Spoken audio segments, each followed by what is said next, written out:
before you even write reflux on a patient's chart that presented to the emergency department with chest pain as their discharge diagnosis, slap yourself.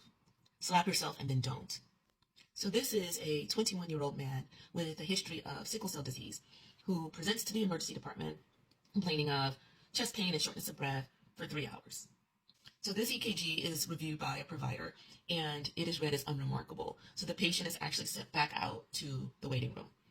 A couple of hours pass, his shortness of breath gets worse. So his mother goes back up to the triage nurse and informs the triage nurse that her son is worse. So the triage nurse does a reevaluation, repeat vital signs, and repeat EKG. And the second EKG is taken to the provider in the back, and the provider says this patient needs to come right back.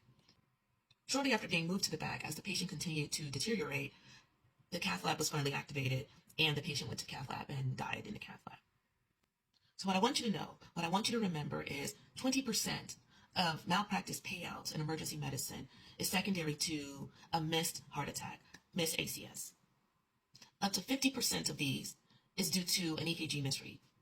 Remember, up to half of the patients that are having a heart attack will have a complaint of belching, and 20% will say that it feels like heartburn or reflux, and 10% may even experience complete pain resolution with antacids.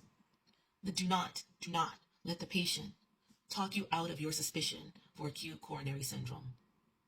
Remember that these patients that have acute coronary syndrome, they can be young, especially now with increase in hypercoagulable state secondary to COVID, secondary to vaccinations, autoimmune issues. Do not sleep on young patients that present to your emergency department complaining of chest pain because they have no cardiac risk factors or because you think that they are too young to be having a heart attack.